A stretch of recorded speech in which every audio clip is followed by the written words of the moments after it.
Youth படம் பார்த்தாச்சு. So இந்த யுகாதி பண்டிகையொட்டி இந்த வாரம் ரிலீஸாக வெளியாகிருக்க படம் யூத்து.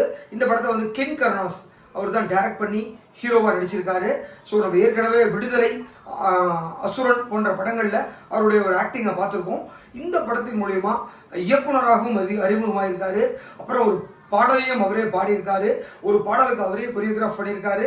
அதை தாண்டி அந்த படத்தில் ஒரு முக்கியமான ஒரு எனர்ஜெட்டிக்கான ஒரு ஆக்டிங்கையும் கொடுத்துருக்காரு. ஸோ இப்படி மல்டி டேலண்டோட கென் கருணாஸ் களமிறங்கியிருக்காரு இந்த படத்தின் மூலிமா. இதில் ஹீரோயினாக பார்த்தீங்கன்னா 3 இளம் கதாநாயகிகள் நடிச்சிருக்காங்க. அனிஷ்மா அனில்குமார், அப்புறம் வந்து மீனாட்சி தினேஷ், அதுக்கப்புறம் பிரியாஷினி யாதவ். இவங்க 3 பேர் இந்த ஹீரோயினா ஒரு ஸ்கூல் ஸ்டூடெண்ட் கேரக்டர்ஸில் நடிச்சிருக்காங்க. ஸோ ஹீரோவும் ஸ்கூல் ஸ்டூடெண்ட்டாக தான் நடிச்சிருக்காரு.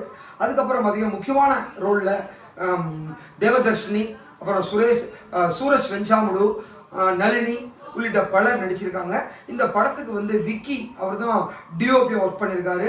மியூசிக் வந்து ஜிவி பிரகாஷ் பண்ணி கொடுத்துருக்காங்க. ஸோ இந்த படம் இன்றைய ஒரு ரிலீஸில் அதுவும் பர்டிகுலராக யூத் ஆடியன்ஸை டார்கெட் பண்ணி ரொம்ப அழகான ஒரு படமாக ரிலீஸ் ஆகிருக்கு. ஸோ படத்தினுடைய கதை என்ன அப்படின்னா ரொம்ப சிம்பிளுங்க. ஒரு ஸ்கூல் லைஃபு, அந்த ஸ்கூல் லைஃப்பில் 10th 11th 12th படிக்கிற பையன் தான் கென் கருணாஸ். ஸோ படிக்கிறப்பே பார்த்தீங்கன்னா ஒவ்வொரு பொண்ணாக மாறி மாறி ப்ரப்போஸ் பண்ணுறது, லவ் பண்ணுறது, அவங்களோட கனவுல டுவேட் பாடுறது, அப்புறம் பசங்களுக்குள்ள ஒரு அகலை வழக்கமாக என்ன நடக்குமோ அது ஸ்கூல் லைஃப்பில் அதை அப்படியே ரிஃப்ளெக்ட் பண்ணுற மாதிரியான ஒரு படம் ஃபர்ஸ்ட் ஹாஃப். அப்படியே செகண்ட் ஹாஃப்க்கு அப்புறம் சுவிட்ச் ஓவர் ஆகுது கதை. ஸோ செகண்ட் ஹாஃபில் ஒரு பியூட்டிஃபுல்லான ஒரு லேண்டிங்கோட அழகாக கதையை முடிச்சிருக்காரு. இந்த படத்தினுடைய கதை பார்த்தீங்கன்னாக்க ஒரு பேரண்ட்ஸுக்காக இப்படியெல்லாம் ஒரு யாருக்குமே அடங்காத ஒரு பையன் பேரண்ட்ஸனுடைய எண்ணத்தை புரிஞ்சதுக்கப்புறம் என்ன மாதிரியான விஷயத்த பண்ணுறான் அப்படிங்கிறது அந்த படத்தினுடைய ஒன்லைன். ஸோ சூரஜ் வெஞ்சாமுடு அவர் ஒரு கேரக்டர் உள்ளே இருக்காருனாலே என்னப்பா ஃபர்ஸ்ட் ஹாஃபில் கிட்டத்தட்ட படமே முடிய போகுது, ஒரு பெருசாக ஒன்றுமே ரோலே இல்லை அப்படின்னு பார்க்குறப்ப தான் கடைசி 20 நிமிஷம் ஒட்டுமொத்த படத்தையும் தான் கண்ட்ரோல் எடுத்துக்கிறாரு சூரஜ். அதுக்கப்புறம் லவ்லி பர்ஃபார்மன்ஸ். ஒரு மலையாள நடிகர் வந்து தெரியும், நம்ம ஏற்கனவே அவர் வந்து வீர தீர சூரன் படங்கள்லாம் அவர் பார்த்துருக்கோம். ஸோ அருமையான ஒரு நடிகர். அவரை வந்து கரெக்டான ரோலில் கென் வந்து இவர் தான் எனக்கு வேணும்னு கேட்டு வாங்கி அவரோட டேட்டுக்காக அவர் கமிட் பண்ணி நடிக்க வச்சிருக்காரு. அதை வந்து படத்தில் வந்து ஜஸ்டிஃபிகேஷன் கொடுத்துருக்காரு மனுஷன். Super performance. அப்புறம் வழக்கமாக ஒரு மிடில் கிளாஸ் அம்மாவா ஸ்க்ரீனில் அப்படியே ரிஃப்ளெக்ட் பண்ணியிருக்காங்க தேவதர்ஷினி. ஸோ அவங்களுடைய கேரக்டர் என்னடா அது வழக்கமாக வந்து தேவதர்ஷினி வந்து ஏதாவது கமெண்ட் அடிச்சுன்னே இருப்பாங்க, காமெடியாக இருக்குமே, இதில் ரொம்ப சீரியஸாக இருக்காங்களேன்னு பார்த்தா அதுக்கு வந்து கிளைமாக்ஸில் கரெக்டாக அவங்கள வச்சு தான் மொத்த கதையுமே சுவிட்ச் ஓவர் ஆகுது. ஸோ அவங்களும் பிரமாதமாக நடிச்சிருக்காங்க. அதுக்கப்புறம் ஹீரோயின்ஸ் அந்த 3 பேர், அந்த 3 ஹீரோயின்ஸும் ரொம்ப அழகாக ஸ்க்ரீன் ப்ரெசன்ஸை தங்களால் எவ்வளவு முடிக்க முடியுமோ அவ்வளவு லீட் கொடுத்து முடிச்சிருக்காங்க. எல்லாருமே ரொம்ப அழகாக இருக்காங்க. ஒரு க்ளோஸ் அப் ஷாட் வச்சா இவ்வளவு அழகா அப்படிங்கிற மாதிரி ரொம்ப ஒரு நேச்சுரல் பியூட்டிப்பாங்க இல்லையா, அதை வந்து பார்க்க முடிஞ்சுது. அதுவும் இந்த அனிஷ்மா அனில்குமார் நம்ம ஏற்கனவே பார்த்துருவோம் படங்களில். அவர் இதில் ரொம்பவே க்யூட்டாக அழகாக இருக்காங்க. மற்ற 2 ஹீரோயினுமே தன்னுடைய கேரக்டரை உணர்ந்து ரொம்ப அழகாக நடிச்சு கொடுத்துருக்காங்க. இன்ஃபேக்ட் வந்து ஸ்கூல் ஸ்டூடெண்ட்டாக இவங்களுக்கு ஒரு யூனிஃபார்ம் போட்டதுக்கப்புறம் அதுவாகவே மாறி இருக்காங்க. ரொம்ப அபத்தமாலாம் இல்லை, ஏதோ படத்துக்காக போட்ட மாதிரி இல்லை, ஒரு ஸ்கூல் ஸ்டூடெண்ட்டாகவே மாறி நடிச்சிருந்தாங்க 3 பேருமே. அப்புறம் வந்து பார்த்தீங்கன்னா முக்கியமாக இந்த கென்னு கூட இருக்க ஒரு 3 ஃப்ரெண்ட்ஸு, அவங்கள பற்றி சொல்லியே ஆகணுங்க. ரொம்ப அதாவது எப்போதுமே தெரியும் ஒரு ஸ்கூலில் 4 ஃப்ரெண்ட்ஸ்னாக்க ஹீரோவோட கொஞ்சம் ஸ்மார்ட்டாக இருக்க மாதிரி ஒரு பையன் இருப்பான். ஆனால் அவருக்கு எதுவும் பெருசாக கடைசியில் வந்து ஒரு ட்விஸ்ட்டை வச்சு முடிச்சிடுவாங்க. அப்புறம் குண்டா பார்க்குறதுக்கு எல்லாரும் கலாய்க்கிற மாதிரியான ஒரு பையன் இருப்பான். அப்புறம் வந்து இன்னசென்ட்டாக ஆனால் அதே நேரம் அட்வைஸ் பண்ணுற மாதிரி ஒரு பையன் இருப்பான். இது எல்லா படத்துலையுமே ஒரு டெம்ப்ளாட்டாக இருக்கக்கூடிய ஒரு ஃப்ரெண்டு கேரக்டர் தான். இதில் அதே மாதிரி தான் அந்த 3 பேரும். ஆனால் அதில் வந்து அந்த 3 பேருமே எப்பப்பெல்லாம் கிடைக்கும் ஒரு சான்ஸ் அப்பப்பெல்லாம் அவங்கவுங்க பர்ஃபார்மன்ஸை அழகாக பண்ணி ஷட்டிலான ஒரு ஆக்டிங் கொடுத்து ரொம்ப அழகாக கதைக்கு ஜஸ்டிஃபிகேஷன் கொடுத்துருக்காங்க. கடைசியாக கென்னை பற்றி முதல்ல சொல்லலை அப்படின்னா கடைசியில் சொன்னதான் எக்ஸ்ட்ரா அவரை பற்றி சொல்ல முடியும் அப்படிங்கிறதுனால தான் கென்னுக்கிட்ட வரேன் இப்போ. ஸோ கென் கருணாசனுடைய மகன். அவங்களுடைய அம்மா வந்து கிரேஸ் எல்லாருக்கும் தெரியும். ஸோ நல்ல பாடகி, நல்ல நடிகை, பல ரியாலிட்டி ஷோக்களில் ஜட்ஜாக வந்தவங்க.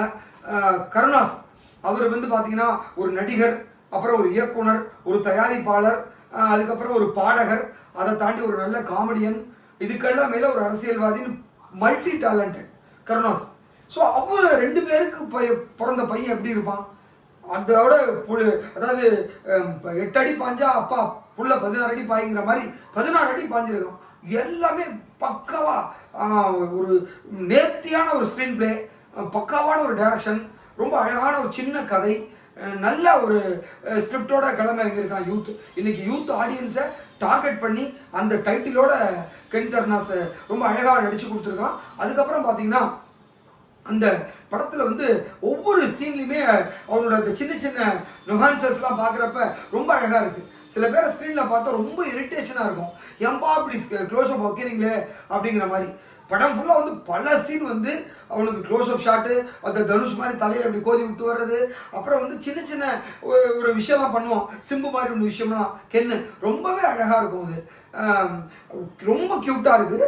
இன்ஃபேக்ட் வந்து ஒரு பெரிய ரவுண்டு வருவான் தமிழ் சினிமாவில். அதுக்கு உண்டான எல்லா டேலண்ட்டும் இருக்குது. ஒரு 23 வயசில் ஒரு படத்தை டைரக்ட் பண்ணி ஹீரோவாக ஆக்ட் பண்ணுறதுங்கிறதுலாம் அது வந்து நாடி நரம்பு ரத்த சதை இப்படி எல்லாத்துலேயுமே சினிமா பிளட் ஊர்ன ஒருத்தரால் தான் பண்ண முடியுங்கிற மாதிரி பிறந்ததுலேருந்து சினிமாவை பற்றி பார்த்து வளர்ந்து நடித்து அப்புறம் வந்து அசோசியேட்டாக ஒர்க் பண்ணியிருக்கான் டைரக்டர்கிட்ட.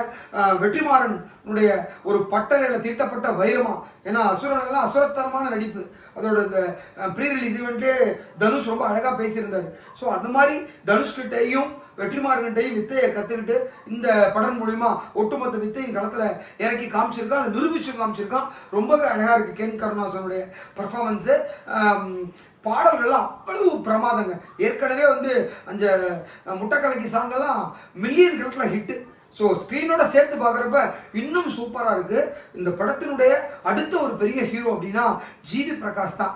அவர்கிட்ட தெரிஞ்சோ தெரியாமல் கென்னுமே உழுதுட்டான் போல இருக்குது, எனக்கு இந்த மாதிரிலாம் வேணும் அப்படின்னு. ரொம்பவே ஒரு மெனக்கடலோட ஒவ்வொரு பிஜிஎம்மும் பார்த்து பார்த்து பார்த்து பண்ணி கொடுத்துருக்காப்புல ஜிவி பிரகாஷ்.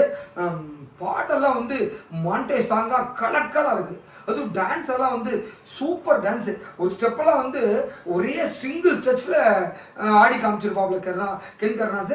ரொம்ப அழகாக இருக்கும். ஸோ இந்த மாதிரி சிம்புவுக்கு பார்த்தீங்கன்னா அது மாதிரி ஒரு மல்டி டேலண்ட் இருக்கும். பெற்றோர் வந்து சினிமா துறையில இருந்து வர்றப்ப அந்த நேச்சராகவே அந்த பிளட்ல அது இருக்கும். இப்போ விஜய்க்கு வந்து பார்த்தீங்கன்னா நல்லா பாட முடியும், நல்லா ஆட முடியும், நல்லா நடிக்க முடியும். அந்த மாதிரி தான் கென்கிட்டையும் ஒரு டேலண்ட்டு. நிச்சயமாக அவங்க அப்பா அம்மாவனுடைய அந்த ஒரு புகழுக்கு வந்து ஒரு மேலும் புகழ் சேர்க்குற மாதிரி தான் கென் கருணாஸ் வந்திருக்காரு இன்னைக்கு. உண்மையிலே கருணாஸ் வந்து பெருமைப்பட வேண்டிய விஷயம் இந்த மாதிரி பையனை பெற்றது. நிச்சயமாக இந்த படம் வந்து யூத்துக்கிட்ட செமையாக ரீச் ஆகும். நிச்சயமாக ஒரு 100 crores கிளப்பில் இந்த படம் கண்டிப்பாக சேரும்.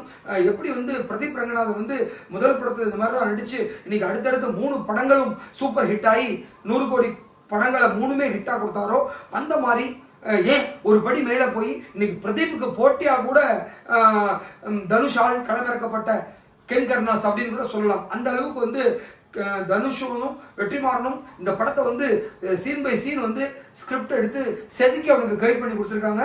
அது வந்து படத்தில் பார்க்குறவே தெரியுது. ஸோ முதல் ஒரு 30 minutes வழக்கமான ஒரு படமாக ஒரு கொஞ்சம் லாகோடு தான் இருக்குது. எல்லாமே நம்ம புதுசாக எதுவும் பார்க்க முடியல, பட் போர் அடிக்கல, ஒரு ஜாலியாக போச்சு. Second half once interval block அப்புறம் இந்த படம் வந்து அப்படியே ஃபுல் ஸ்பீடில் டேக் ஆஃப் ஆகுது. பக்காவாக போய் லேர்ன் பண்ணி ரொம்ப அழகாக கடைசியில் வந்து ஒரு கண் கலங்கி 2 சொட்டு கண்ணீர் விடுற மாதிரி தான் ஒரு கிளைமாக்ஸை முடிச்சிருக்காப்புல. ரொம்பவே நல்லா இருக்குது. இந்த காலத்து பசங்களுக்கு முதல் 10 மாதம் விட்டுருவான், எக்ஸாம் கடைசி 1 மாதம் உட்காந்து படித்து ஏதாவது ஒரு மிராக்கல் பண்ணிட்டு வருவாங்கல்ல, அந்த மாதிரி தான் இதுவும் நடந்திருக்கு. ஸோ நல்ல படம், நிச்சயமாக யூத் ஆடியன்ஸை அட்ராக்ட் பண்ணக்கூடிய படமாக இது இருக்கும். ஸோ கென் கருணாஸுக்கு வாழ்த்துக்கள். இன்னும் பல உயரத்தோட நம்ம விஜய் டாக்கி சார்பில் ஒரு பெரிய வாழ்த்துக்களோட விடைபெறுகிறேன்.